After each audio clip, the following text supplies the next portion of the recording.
आजच्या काळात महाराष्ट्रातील प्रत्येक जिल्ह्यात बिबट्यामुळे भीतीचे प्रचंड वातावरण निर्माण झालेले आपण पाहत आहोत. शेतातील जनावरांवर, काम करणाऱ्या माणसांवर किंवा अंगणात खेळणाऱ्या लहान मुलांवर सुद्धा बिबट्यांच्या हल्ल्यांचे प्रमाण दिवसेंदिवस वाढत चालले आहे. पण तुम्हाला माहीत आहे का, भारतात एकेकाळी एका बिबट्याने असा काही थरार निर्माण केला होता ज्याची कल्पना करूनच अंगावर काटा येतो. जर तुम्हाला याबद्दल माहिती नसेल तर या व्हिडिओमध्ये आपण त्या ऐतिहासिक दहशतीबद्दल जाणून घेणार आहोत.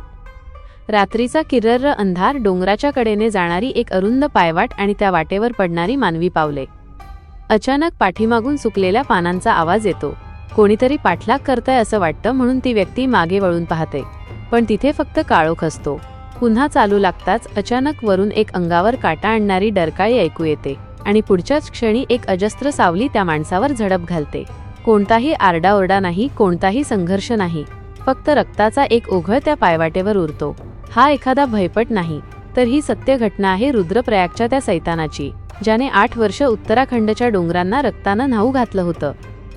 जगाच्या पाठीवर असे अनेक शिकारी होऊन गेले ज्यांनी नरभक्षी प्राण्यांचा अंत केला, पण रुद्रप्रयागचा बिबट्या ही केवळ एक शिकार नव्हती, तर ते एक अघोषित युद्ध होतं. एका बाजूला आधुनिक शस्त्रे घेऊन सज्ज असलेले ब्रिटिश अधिकारी आणि दुसरीकडे केवळ आपल्या अणकुचीदार नखांच्या आणि जबड्याच्या जोरावर शेकडो लोकांना यमसदनास पाठवणारा एक चपळ शिकारी. या बिबट्याची दहशत इतकी भीषण होती की लंडनच्या संसदेत सुद्धा या विषयावर चर्चा झाली होती. लोक म्हणायचे की हा बिबट्या नसून साक्षात यमराज आहे, जो लोकांचे प्राण घेण्यासाठी रूप बदलून येतो. 1918 ते 1926 हा काळ रुद्रप्रयागच्या लोकांसाठी नरकापेक्षा कमी नव्हता. जेव्हा पहिला बळी गेला तेव्हा कोणालाही वाटलं नव्हतं की ही एका मोठ्या नरसंहाराची सुरुवात आहे. हा बिबट्या इतर प्राण्यांसारखा नव्हता. सामान्यतः बिबट्या हा लाजाळू प्राणी मानला जातो, जो माणसांपासून दूर पळतो, पण या बिबट्याने आपली भीती पूर्णपणे सोडली होती. त्याला कळून चुकलं होतं की ताकदीच्या बाबतीत माणूस हा सर्वात कमकुवत प्राणी आहे. तो घराच्या भिंतीवरून उडी मारून अंगणात उतरायचा आणि झोपलेल्या माणसांना उचलून न्यायचा. त्या काळात तिथली घरं दगड आणि मातीची असायची, ज्याला लाकडी दरवाजे असायचे. हा बिबट्या आपल्या पंजाने दरवाजा ओरबाडून किंवा खिडकीच्या फटीतून आत घुसायचा. विचार करा, आपल्याच घरात सुरक्षित झोपलेलं असताना अचानक मृत्यूसमोर उभा ठाकल्यावर त्या जीवांची काय अवस्था होत असेल. या 8 वर्षांच्या काळात रुद्रप्रयागच्या रस्त्यांवरून रात्रीच्या वेळी कोणीही फिरत नसे. सूर्यास्त झाला की संपूर्ण परिसर जणू मृतांच्या शहरासारखा शांत व्हायचा. सरकारी आकडेवारी सांगते की 125 लोक मारले गेले, पण स्थानिक लोक आजही म्हणतात की हा आकडा 500च्या वर होता, कारण अनेकदा जंगलात गेलेले लोक परतच आले नाहीत आणि त्यांचे अवशेष सुद्धा कोणाला सापडले नाहीत. हा बिबट्या इतका हुशार होता की त्याने कधीही एकाच ठिकाणी दोनदा शिकार केली नाही. आज जर तो एका गावात असेल तर उद्या तो तिथून 20 मैल लांब असलेल्या दुसऱ्या गावात असायचा. यामुळे शिकाऱ्यांना त्याचा माग काढणं अशक्य होऊन बसलं होतं.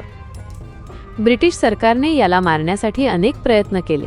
मोठमोठे पिंजरे लावले गेले ज्यात बकरी किंवा कुत्रा बांधला जायचा, पण हा बिबट्या इतका चलाख होता की त्याने कधीही पिंजऱ्याला स्पर्श केला नाही. उलट तो पिंजऱ्याच्या बाहेर पहारा देणाऱ्या माणसांवरच हल्ला करायचा. लष्कराचे तुकडे तैनात करण्यात आले, गस्त वाढवण्यात आली, पण तो जणू हवेत विरून जायचा. याच काळात जिम कॉर्बेट नावाच्या एका व्यक्तीची चर्चा सुरू झाली. जिम कॉर्बेट हे शिकार करण्यासाठी नाही तर लोकांना वाचवण्यासाठी ओळखले जायचे. त्यांनी यापूर्वी कुमाऊनच्या अनेक नरभक्षी वाघांचा खात्मा केला होता, पण बिबट्या आणि तोही रुद्रप्रयागचा, हे त्यांच्यासाठी सुद्धा एक मोठं आव्हान होतं. जिम कॉर्बेट जेव्हा रुद्रप्रयागला पोहोचले तेव्हा त्यांना दिसलं की इथल्या लोकांचा देवावरचा आणि सरकारवरचा विश्वास उडाला आहे.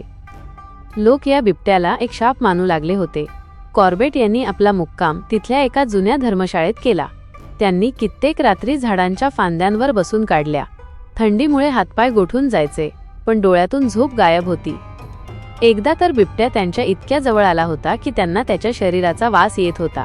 कॉर्बेट यांनी अंधारात गोळी झाडली, पण ती निशाणा चुकली. हा बिबट्या जणू मृत्यूला चकवा देण्यात मास्टर होता. कॉर्बेट यांनी अनुभवले की हा बिबट्या रात्रीच्या वेळी अलकनंदा नदीवरचा पूल पार करून एका भागातून दुसऱ्या भागात जायचा. त्यांनी त्या पुलावर सुद्धा सापळा लावला, पण बिबट्याने तिथून जाणे बंद केले. जणू काही त्याला शिकाऱ्यांच्या प्रत्येक हालचालीची आधीच माहिती मिळायची. हा लपंडाव महिने न महिने चालला. कॉर्बेट यांनी जिद्द सोडली नाही. त्यांनी ठरवलं की आता शेवटचा प्रयत्न करायचा. त्यांनी एका जुन्या आंब्याच्या झाडावर आपला मचान बांधला आणि खाली एका लहान शेळीला बांधलं.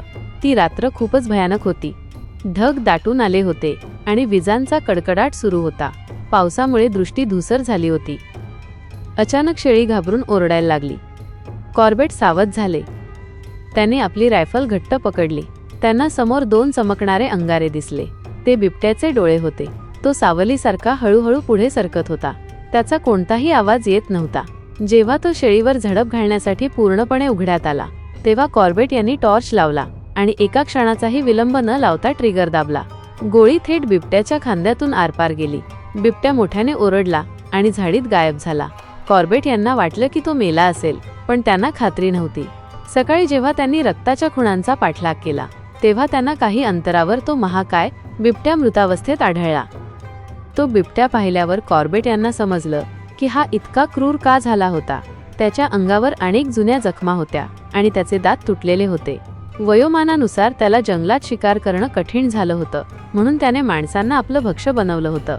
ही बातमी वाऱ्यासारखी पसरली. हजारो लोक आपल्या या शत्रूला पाहण्यासाठी जमा झाले. अनेक स्त्रियांनी तर कॉर्बेट यांच्या पायावर डोके टेकवले, कारण याच बिबट्याने त्यांचे सुहाग आणि त्यांची मुले हिरावून घेतली होती. रुद्रप्रयागच्या त्या भीषण युगाचा अंत झाला होता. ही कथा आजही आपल्याला निसर्गाच्या शक्तीची आणि एका जिद्दी शिकाऱ्याच्या धैर्याची आठवण करून देते. जर तुम्हाला ही रुद्रप्रयागच्या सैतानाची थरारक सत्यकथा आवडली असेल तर या व्हिडिओला लाईक नक्की करा. अशाच अनेक ऐतिहासिक आणि रोमांचक गोष्टी ऐकण्यासाठी चॅनलला सबस्क्राईब करायला विसरू नका. तुम्हाला काय वाटतं, त्या काळात तुम्ही असतात तर या दहशतीचा सामना कसा केला असता? कमेंट्समध्ये नक्की सांगा. भेटूया पुढच्या एका अशाच